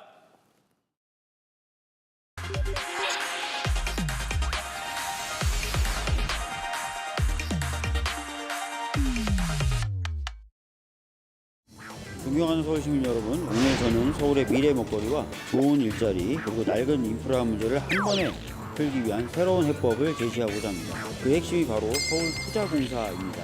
저는 서울을 위한 도시형 성장 인프라 투자 플랫폼 서울판 싱가포르 테마색 격인 서울투자공사 설립을 추진하겠습니다. 네, 좀 더 깊이 더 자세히 들어보는 더 인터뷰 시작하겠습니다. 서울이 가장 관심 지역이다. 서울시장 누가 되느냐에 따라서 정치적 파급 효과가 달라진다. 김종인 전 국민의힘 비대위원장도 이렇게 말했는데요. 서울시장 선거 지선 전체 판세를 가를 핵심 승부처 당연하죠. 지난 24일에 민주당은 박주민, 정원호, 전현희 이 세 명의 주자를 서울시장 경선 후보로 확정했습니다. 예비 경선보다 더욱 치열한 본 경선이 예고됐는데 오늘은 연일 정책 발표 또 지역 인사 힘쏟고 있는 기호 1번 박주민 민주당 경선 후보 만나보겠습니다. 어서 오십시오. 네, 안녕하십니까. 좀 피곤해 보이시는데요. 아무래도 일정도 많고요. 그렇죠. 방금도 이제 사실은 강서 쪽에 시장 쭉 돌고 또 성북 쪽 방문해서 당원들한테 인사 나누고 서둘러 왔습니다. 저희 제작진이 왜 이렇게 안 오시나 했는데 그래도 시간 맞춰서 도착하셨습니다. 죄송합니다. 3파전이 확정이 됐습니다. 뭐 예상하신 결과죠? 사실 뭐 다른 후보들 비록 지금 컷오프된 후보들도 워낙 경쟁력 있고 훌륭한 후보라서 뭐 예상을 했다 이렇게 말씀드리기는 어렵고요. 많은 당원분들이 지지해 주셔서 다행히 본 경선 진출하게 돼서 대단히 감사하다는 말씀을 드리도록 하겠습니다. 이 3파전에 들어간 후보들 각자 뭐 압도적 지지, 감사 인사를 표하기도 했는데 정원호 후보 측에서요. 네거티브는 먹히지 않았다 이런 입장을 냈거든요. 그리고 당 선관위도 과도한 네거티브는 자제해달라 이렇게 당부하기도 했습니다. 그런 상황에서 박주민 후보가 조금 강하게 공격하는 것 같다 이번에 좀 순한 사람인 줄 알았는데 이렇게 평가하는 분들도 있더라고요. 사실 뭐 제가 이제 드렸던 말씀은 정원호 후보가 어떤 위법하다 또는 위법한 행위를 했다는 게 아니에요. 그러니까 도이치모터스라는 기업이 주가 조작에 특히 그 대주주이자 임원이 직접 주가 조작에 참여했던 기업이고 그를 통해서 많은 시민들에게 피해를 줬고 또 거기서 거둔 부당한 이익을 김건희 모녀에게 나눠준 그런 기업이지 않습니까? 그래서 당의 입장에서는 이 주가 조작 사건의 진상을 제대로 규명하자라고 해서 당력을 집중하기도 했고 특검이 지금 2차 종합특검까지 이루어지면서 계속 수사가 진행 중인 사건이고 이 사실을 근데 정원호 후보도 아신다고 분명히 토론에 나와서 얘기하셨습니다. 그래서 그런 기업임을 알매도 불구하고 그 기업이 협찬하거나 후원하는 행사에 참석을 한다거나 또는 그런 자리에서 같이 골프를 친다거나 만찬을 한다거나 하는 것이 도덕적인 감수성이라든지 이런 부분에 있어서 허용될 것인가? 예. 민주당의 어떤 도덕적 감수성, 민주당 출신의 선출직 공직자의 도덕적 감수성에 부합하는 것인가? 즉 다시 말씀드리면 후보도 정원호 후보도 인정하는 사실관계를 두고 그 당시에 판단에 대해서 질문을 드린 것이거든요. 예. 근데 이런 도덕적 감수성이라든지 정무적 판단 부분은 저는 검증이 돼야 될 부분이라고 생각하고요. 예. 이런 부분에 대해서 질문하는 것까지도 네거티브다라고 얘기하면 저는 그 주장이 오히려 네거티브다라는 말씀을 드리도록 하겠습니다. 예, 도덕적 감수성 또 정무적 판단 또는 시민들이 보기에 좀 좀 주변 관리가 안 되는 거 아니야? 네. 이렇게 오해할 수 있는 그런 부분에 지적하신 거다. 그래서 그날 이제 아마 토론회 사회도 보셨으니까 예. 보셨을 텐데 제가 다른 후보들한테도 다 동일한 질문을 던지지 않습니까? 예. 그런 사실이 있는 기업이 협찬이나 후원하는 행사에 가시겠느냐 또는 그런 기업들이 후원이나 협찬했던 걸 나중에라도 알게 된다면 시정 조치를 하시지 않겠느냐는 질문을 던졌을 때 예. 사실은 다른 모든 후보들은 협찬이나 후원을 받지 않겠다. 모르고 받았다면 그것은 돌려주거나 시정 조치를 하겠다라고 얘기했는데 예. 정원호 후보만이 관내에 있는 기업이기 때문에 문제없다는 입장이었습니다. 예. 그러면 정원호 후보의 도덕적 감수성이라든지 철학이 이제 그런 것이니까 그 부분은 당원과 시민들이 판단하시면 될 것 같아요. 예. 정은호 후보 측은 어제 SBS 출연해서 어쩌면 앞서가는 후보로서 당연한 현상 아닌가 싶다. 말도 안 되는 것들은 대응하겠다 이렇게 입장을 밝히게 했거든요. 그러니까 네거티브다라는 계속 평가를 하고 있는 것 같아요. 아까도 말씀드렸지만 본인도 도이치모터스라는 기업이 어떤 기업이고 당이 이제 그 기업에 대해서 상당히 진상규명을 하기 위해서 애썼다라든지 예. 수사가 진행 중이라든지 김건희 씨와 연루된 기업이라든지 이런 것들 본인도 다 안다고 하셨으니까 예. 근거 없거나 말도 안 되는 것을 질문한 건 아니다. 그리고 이미 이제 본인이 거기에 참석했다거나 골프를 쳤다거나 이것은 다 사실로 증명이 된 거지 않습니까? 그래서 그 당시 행동에 대한 평가를 전 물어봤던 거잖아요. 예. 어떻게 평가하시고 어떻게 판단하시냐? 앞으로도 그러면 만약에 서울시장이 되신다면 여전히 그렇게 하시겠느냐를 물어본 거지. 그러니까 근거 없이 어떤 의혹을 제기한 게 아니지 않습니까? 제가 그래서 그런 측면에서 다시 말씀을 드립니다. 예. 네. 그리고 31일에 이제 이 경선 3인방 합동 토론회가 있는데 그 전에 토론 최대한 한 번 더 하자 이렇게 네, 제안을 하셨어요. 맞습니다. 답변 받으셨습니까? 아직 답변은 오지 않고 있습니다. 두 후보 모두에게. 네. 예. 근데 아마 반대하시진 않을 것 같아요. 왜냐하면은 많은 다른 후보들도 지금 최근 들어서 이제 보다 더 본격적으로 정책들을 발표하고 있으니까 예. 그런 정책들을 선보이고 좀 비교 평가가 가능하게 하려면 토론회가 더 필요하다는 부분에 있어서는 다 동의하시지 않을까 싶습니다. 예. 저희도 기회가 되면 이 자리에서도 한번 추진해보면 좋겠는데요. 네. 31일 전에요. 네. 저희는 열려 있습니다. 여러 가지 지금 공약 발표하고 계신데 지금 이 자리에서 네. 시청자 여러분께 가장 앞세우고 싶은 핵심 공약 하나만 좀 소개를 해주시죠. 아무래도 주거 관련된 공약이 많은 관심을 받고 있고 또 예. 많은 관심을 받을 수밖에 없겠죠. 저는 민간과 공공 투트랙으로 빠르고 그리고 많은 양을 그리고 접근 가능한 어떤 가격대 주택들을 공급하겠다라고 말씀을 드렸고요. 예. 그를 위해서 민간의 경우에는 재정적인 지원을 포함한 추가적인 지원을 통해서 단순히 신통 기획에 머물고 있는 오세훈 시정을 뛰어넘어서 신통 사업으로까지 가겠다라는 말씀을 드렸고요. 공공의 경우도 공공이 제대로 역할을 해서 제대로 공급하겠다라고 말씀을 드리면서 예. 서울시에 있는 노후청사들을 활용해서 4만 호의 청년주택을 공급하겠다.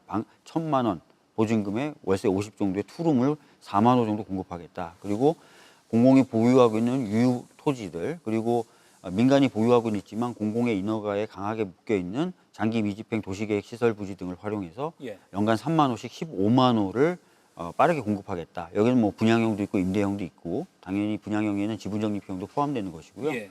특히 용산 정비창 부지 중에 주거용 토지 같은 경우는 팔지 않고 공공이 그대로 보유한 상태에서 토지 임대부로 주거를 공급하고 예. 다만 이제 40년 정도 임대 기간이 끝나면 다시 기부 체납 받아서 40년 후에 미래 세대들이 그 부지를 어떻게 쓸지 다시 결정할 수 있는 기회를 주자. 이게 제 주거 공급 관련된 공약들의 골자입니다. 예. 3만 호씩 5년 동안 15만 호. 그렇군요. 청년주택 4만 호. 예. 네. 이뤄지면 좋겠습니다. 네. 예. 충분히 가능성이 있고요. 특히 이제 공공의 경우에는 재정 투자나 이런 것들이 필요한데 관련된 법이 이미 정부안으로 국회에 제출돼 있기도 합니다. 그래서 예. 여건들은 갖춰져 나가고 있기 때문에 충분히 제가 시장이 된다면은 중앙정부와 호흡을 맞춰서 추진해 내겠다라는 말씀을 다시 한번 드리겠습니다. 예.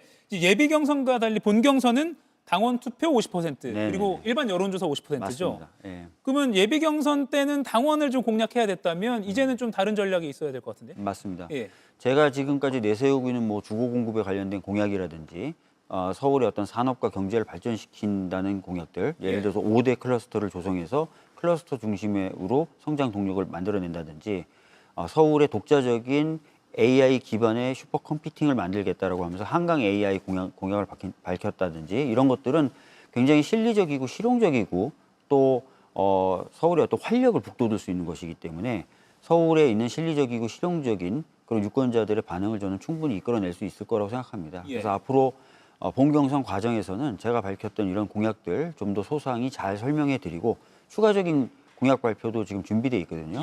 그런 것들 차분히 잘 발표하고 전달해 드리는 것을 전략으로 삼겠습니다. 예. 과반 득표자 없으면 결선으로 이어지는 거잖아요. 그럼 뭐 누가 이기겠다는 것까지는 제가 안 여쭙고 과반 득표자가 나올까요? 어떻게 보세요? 그러기 어려울 것 같아요. 예. 결선은 가게 될 것 같습니다. 예.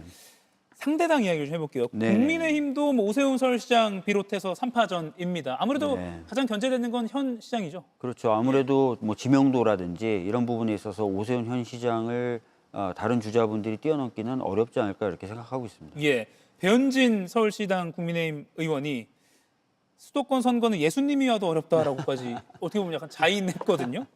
서울 민심 지금 어떻게 파악하세요? 이 정도로 좀 이렇게 표현하면 어떨지 모르지만 민주당 후보 입장에서는 좀 쉽습니까? 그래도 이건 끝까지 긴장해야 돼. 어떻게 보세요? 일단은 뭐 예수님이 나오시면 되시겠죠. 예. 근데 아마 예수님을 모실 수 있는 상황은 아닐 것 같고요. 예. 수도권 선거, 특히 서울 선거는 뭐 마지막까지 긴장해야 된다라고 보는 게 맞긴 맞을 텐데 최근의 흐름을 보면은 이제 이재명 대통령님의 국정수행 평가에 대한 부분이 굉장히 높은 평가를 받고 있고요. 동시에 오세훈 시장의 시정에 대해서는 굉장히 좀 외화 내빈이었고 실질적으로 시민들의 삶을 개선하지 못했다라는 평가가 좀 상대적으로 강한 것 같습니다. 그러다 보니까 상당히 유리한 국면에서 치러질 수 있는 건 맞다. 물론 그렇다고 해서 긴장을 늦춰야 된다 이런 건 절대 아닙니다. 끝까지 긴장감을 가지고 가되 전과 다르게 충분히 민주당으로서는 해볼 만하고 승리할 수 있는 구도와 상황으로 전개되고 있는 것 같다는 말씀 드리겠습니다. 예.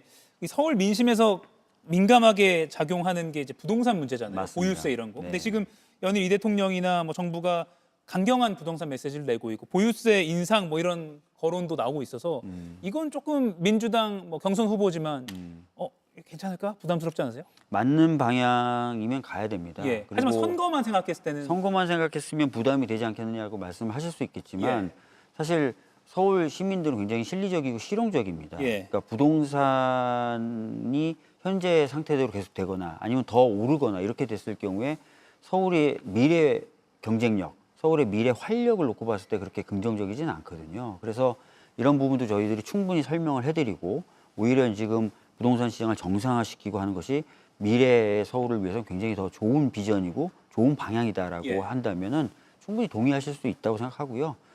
지방 균형 발전도 마찬가지입니다. 어떻게 보면 서울 입장에서는 약간 서운하실 수도 있는데 전체 국가 차원에서 그리고 서울로 봐도 이 균형 발전이라는 게 반드시 필요한 거거든요. 그런 측면에서 충분히 설득해드리고 여러 가지 대안을 통해서 보완해 나가겠다라고 말씀을 드리면 저는 충분히 설득할 수 있을 거라고 생각합니다. 예, 서울 시민들이 장기적인 관점에서 또 보편적인 관점에서 그런 정책들의 필요성을 공감하실 것이다. 네. 알겠습니다. 또 민주당 내 다른 이슈를 좀 여쭙고 싶은데요. 김용전 민주연구원 부원장 안산갑 국회의원 보궐선거 출마 가능성 출마할 것으로 보시는지 또 이게 괜찮을지 어떻게 보십니까? 솔직히 저는 잘 모르겠고요. 제가 이제 어떤 말을 하는 게 무슨 어떤 효과가 있는지도 모르겠습니다. 저는 잘 모르겠다가 맞는 말인 것 같습니다. 그러면 적절성에 대해서는 어떻게 판단하세요? 같은 당이라서 부담스러울 수 있겠지만요. 여러 가지 아마 지도부가 고민을 하겠죠. 제가 뭐 여기서 말씀을 더 드리는 것 자체가 그렇게 적절하진 않은 것 같습니다.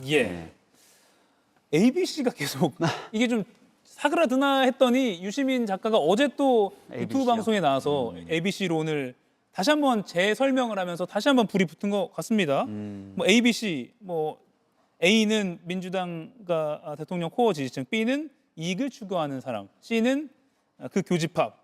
김영진 더불어민주당 의원이 사람을 세 등급으로 나누냐 부적절하다 뭐 이렇게 발언하기도 했고요.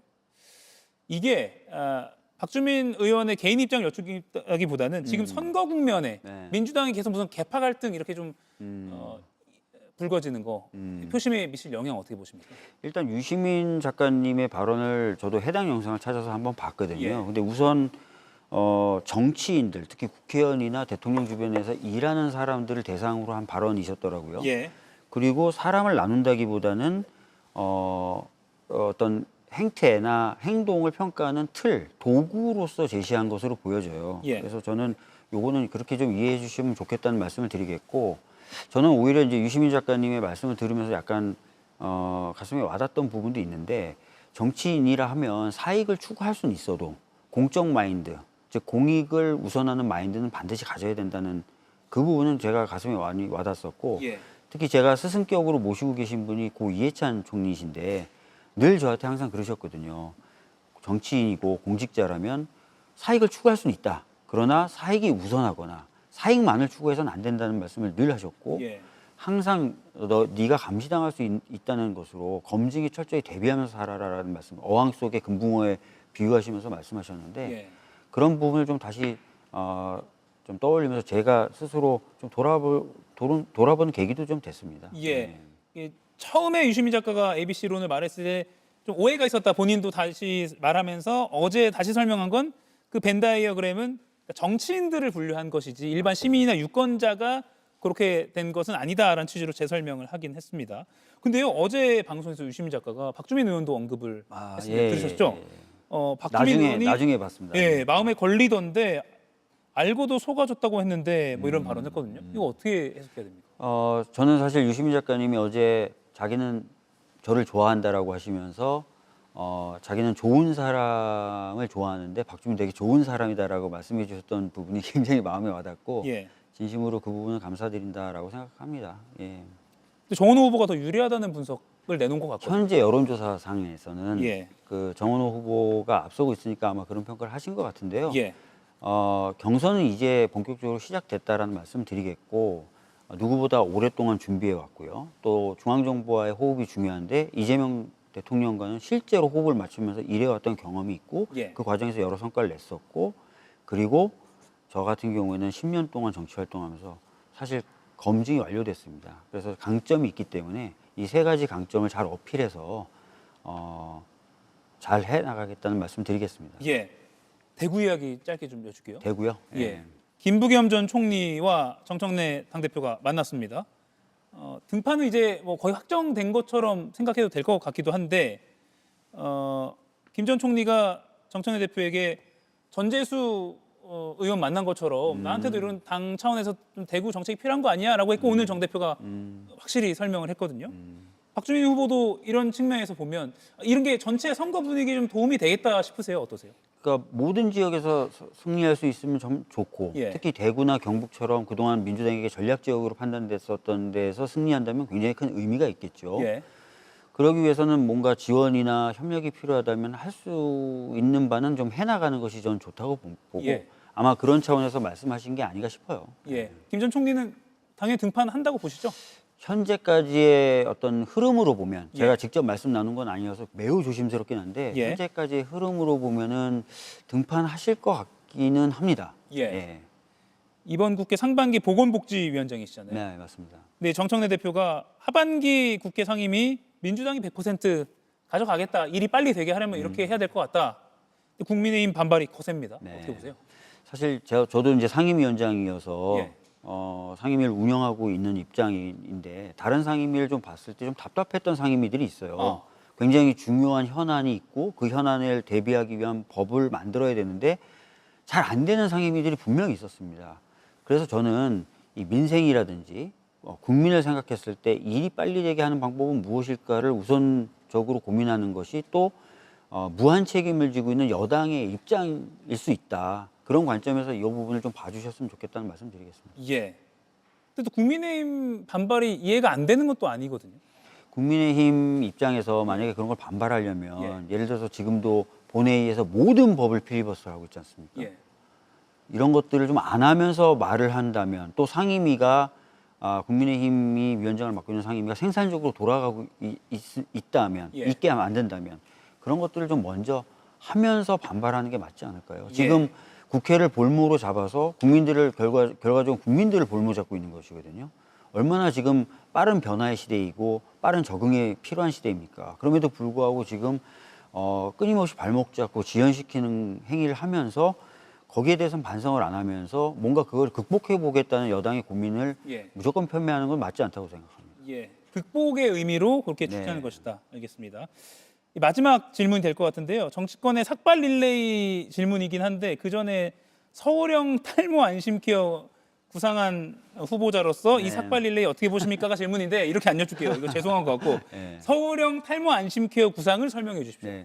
사실은 이제 탈모를 겪은 그리고 지금도 겪고 있는 사람으로서는 이 탈모가 굉장히 큰 심리적인 부담으로 작용하기도 합니다. 뭐 바람이 부는 날, 비 오는 날, 더운 날, 물에 들어가야 되는 날 다 신경 써야 되고 사람들 앞에 나서기도 어려워지고 그런 부분이 있어요. 근데 특히 청년들의 경우에 적극적으로 뭔가 도전하고 나서고 사람들을 만나야 되는데 이렇게 큰 허들이 있을 경우에 좀 제거해 주는 게 맞지 않나 싶어서 모든 유형의 탈모가 아니라 4가지 유형의 탈모에 대해서 19세부터 35세까지 연 20만 원 정도를 바우처 형식으로 지원해 드린다는 공약을 내세웠고요. 이것을 좀 해보면서 또 평가가 있을 거지 않습니까? 그 평가를 좀 겸허히 들어가면서 이후에 어떤 방향도 좀 잡아나갈 생각입니다. 보건복지위원장이셨으니까 이 부분은 꼼꼼하게 준비하셨겠네요. 꼼꼼히 준비하고 4가지 유형에 대해서 연 20만 원. 알겠습니다. 저희 박주민 경선 후보 말고도 정원호, 전현희 두 경선 후보에게도 이 자리가 열려 있다는 점을 알려드리면서 오늘 박주민 민주당 서울시장 경선 후보 여기서 마무리하겠습니다. 고맙습니다. 네, 감사합니다. 코웨이 페스타 반할 거예요. 반값. 모두 반값이 되니까 1년에 딱 한 번 모두가 반할 역대급 혜택 코웨이 페스타. 3월 넷플릭스. 텍사스는 이제 미국의 대세잖아. 텍사스에 와서 텍사스 바베큐. 오, 잘 타네. 이 그림만 봐도 정말 좀 웃기겠다. 이서진의 달라달라 넷플릭스.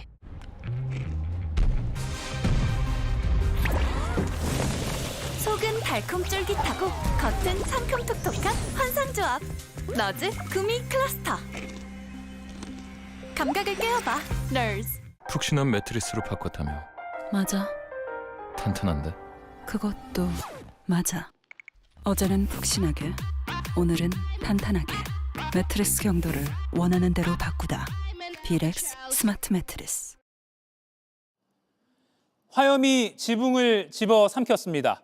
17세기부터 동유럽과 지중해의 문화를 오롯이 품어온 곳, 유네스코 세계문화유산인 우크라이나의 르비우의 역사지구가 러시아의 드론 공격에 무너져 내렸습니다. 하지만 정작 제 눈길을 끄는 건 타오르는 불길보다 그 앞을 지나는 사람들의 모습입니다.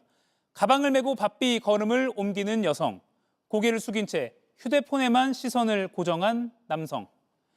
바로 뒤에 불길과 달리 적어도 사진 속 이들에게선 당혹감이나 공포가 보이지 않습니다. 세계의 시선이 온통 중동으로 쏠린 사이 역설적이게도 러시아는 큰 돈을 벌고 있습니다. 유가를 잡으려는 미국이 슬그머니 러시아 원유 제재를 풀었고 그 틈으로 흘러들어간 오일머니가 무자비한 드론과 미사일이 되어 다시 우크라이나로 쏟아지고 있는 겁니다. 어느덧 잊힌 전쟁이 된 우크라이나 전쟁.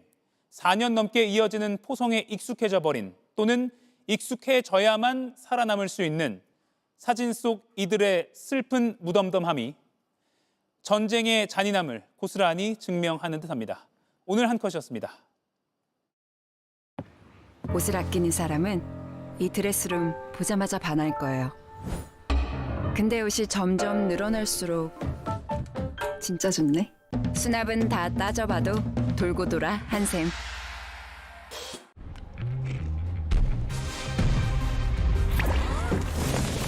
속은 달콤 쫄깃하고 겉은 상큼 톡톡한 환상조합.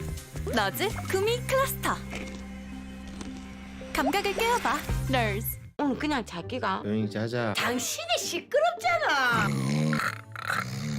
뭐 코 안 고는 게 내 마음대로 되나? 그럴 줄 알고 내 준비했다. 에스필로우가 코골이를 감지해가 케어해준다 카대. 뭐 이런 게도 있네. AI 하텐노 에스필로우. 파스요?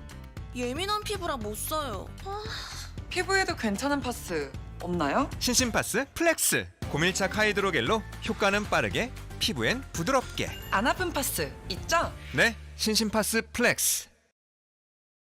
바로 이어지는 JTBC 뉴스룸 예고해드립니다. 어제 압송된 박광렬이 제대로 된 처벌 없이 필리핀으로 다시 돌아가는 게 아니냐 이런 우려가 나옵니다. 과연 그런지 뉴스룸에서 팩트체크해드리겠습니다. 이가역 라이브 오늘 순서는 여기까지입니다. 내일 오후 5시에 다시 뵙겠습니다. 일하가족 여러분 고맙습니다.